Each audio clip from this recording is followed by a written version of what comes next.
Alright, so we're going to do a bit of scoring for the T20 Blast. It's pretty straightforward once you get the hang of it, but there's just a few things that you need to know and remember so the game can get flowing. So first and foremost, the most important thing for the umpire to do is just keep the game flowing. So if you get stuck at any points with the scoring, don't stress out too much. As long as the bowler bowls 6 balls and then everyone moves around, then that's pretty much job well done. So the scoring is just an added bonus because we'd like to let the kids know, well, a lot of the kids would like to know how many runs they scored. But if for whatever reason it doesn't work, that's life and it's okay. All right, so as you can see down the bottom, we'll have the batting team, the bowling team, and also the date. So you fill those in at the start of the game. We'll have the fixtures up online before the game and we'll write those in. Now up in these areas, you can see you've got your batting pairs, which in each pair you're going to write the names in here. And so we'll start off with an example. So for example, we'll say that John and Emily are the first batting pair. Okay, so once you've got your batting pairs and you've written out every single batting pair, you'll get your first pair to be up at the stumps ready to bat, and the other 3 pairs will be in the skill zone playing games, keeping active. Now you get the fielding team will be then set up, and they set up all 8 players or however many players are in the field in a kind of circular formation around the wickets. And what you do is you have one bowler and you ask them for their name. And in this example, his name will be Neil. Okay, so Neil's going to bowl 6 balls.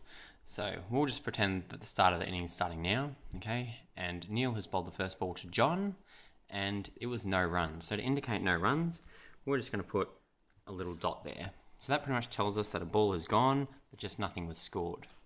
Now on the second ball, Neil bowled it, and he got John out. Now to indicate that there was a wicket, you're going to just put a W. Now whenever a batsman gets out, a batsman or batswoman gets out in cricket, in the T20 Blast, they're going to change sides. So you just need to make sure that once there's a wicket, John and Emily change sides so that Emily can have a go. So with this in mind, Emily's now on strike and Neil bowls the ball and Emily hits it for 4. So you'll just put the score there, number 4. Now Emily's still on strike because she hit a 4, and the next ball Neil bowls a wide. So in T20 Blast you have 2 tees set up near the batsman's wicket, and they kind of indicate where a wide will be. So Neil has bowled the ball and it's gone outside of those cones. So to indicate a wide, you just put a circle. So sometimes it's a good idea just to say, wait 1 second, draw the circle, and then you say to Emily, Emily can hit off the tee. So Emily, when there's a wide, she can hit the ball off a tee, and whatever amount of runs she gets, that goes inside the circle. So Emily's hit it off the tee, and she's hit it straight to a fielder, and she's got 1 run. So you just put inside the circle 1 run. Now John's back on strike. Now in T20 Blast, there's a double point zone, which is pretty much from the umpire's wickets back to the boundary. So that's just encouraging them to hit straight. Now if they hit anything into the double point zone, they get double points. So say for this ball, John has hit the ball straight, it's gone into the double point zone, and they have run 1 run. Now because it's the double point zone, he's going to get 2 runs. So you just double that on the fly. Okay, that's 2. John's still on strike, and Neil bowls next ball, and that's just a dot ball. Okay, now from here, Neil has finished his first over. So all the fielders need to now move around in a clockwise direction. So you just put a call out, all right, everybody, move around 1 spot. Hopefully there'll be a few parents to help you as well with the logistics of this.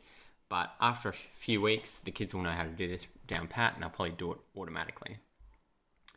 So for the rest of this, I'm just going to fill in. Oh, then you just need to ask for the next bowler, and this is Trish.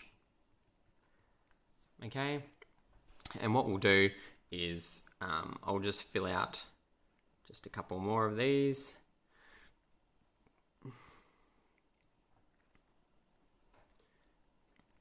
Okay, just for this example. Okay, so 2 runs, 1 run, 3 runs, a wicket. There was 4, let's pretend it was a wide. So it was a wide and then they hit a 4 and a dot ball. Okay, from here, when you get to about 2 overs, it's probably a good time to call over to your manager and ask them to prepare the next 2 batsmen. So your manager will go and and call out the names of the next batting pair, who will come over and they'll wait near the ground flag. Okay, so that when we get through to the fourth over, they can just automatically come on. We don't really have to stop the game. So I'm just going to pretend that we've just finished it off now. Now, this is where you can do the scoring. This may be, if there's a little bit of time between the next batting pair coming out, you might be able to really quickly add this up, but it can also be a little bit time consuming. So don't stress if you get this, you can always do it at the end of the game. But you can see here, I'll just zoom in a bit, we have wickets and runs, and this is just for each batsman. Okay, so if you zoom out, we have 1 wicket.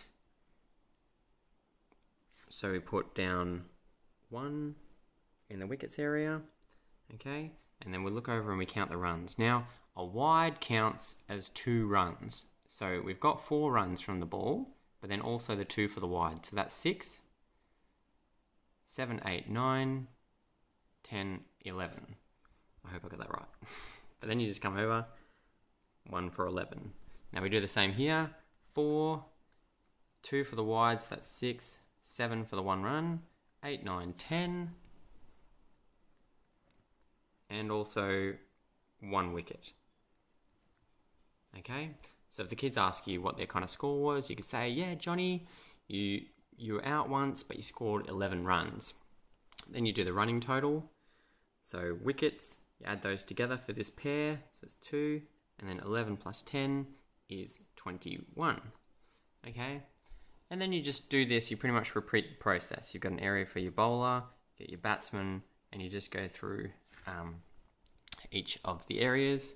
You get to the end, tally results, and then over this side here, see up there, team running score, you'd pretty much just add these together. So say for the next batting pair, they got 3 outs but scored 40 runs. You will go, you just need to add those together for the team running score. So 3 to 2 is 5 wickets for 61 runs. Okay, and it just keeps continuing on like this until you get to the end. And what happens at the end is that teams get a bit of a bonus score for getting wickets. So for every wicket they get a bonus 5 runs. So you can see down the bottom, so after we've finished this game, so if I was just to add this up now, we'd just say it was, 5 wickets for 61. Bonus runs awarded to the opposition. So because there was bonus runs awarded to the opposition, because there was 5 wickets, they get 5 times 5, 25. Okay, and let's just pretend that we got 10 wickets in our game, so that's 10 times 5, that's 50. Whoops. Okay, and we're going to add our team total with the bonus runs that we got from our opposition to give us our grand total. So 61 plus 50 is 111. Okay, and then you just compare that with the other team's score. So that's a pretty quick run through of what you need to know. Yeah, just with a bit of practice, it'll come with you. But like I said at the start, it's not too big of a deal if you don't get the scoring down pat. The first couple of times, as long as the game's going, the kids are going to be having fun and are constantly involved, and that's the main thing. So don't stress out if you fall behind. If it gets too much, just keep marking the how many balls have gone in the over, and just go from there. All right, happy umpiring, and we'll see you at T20 Blast.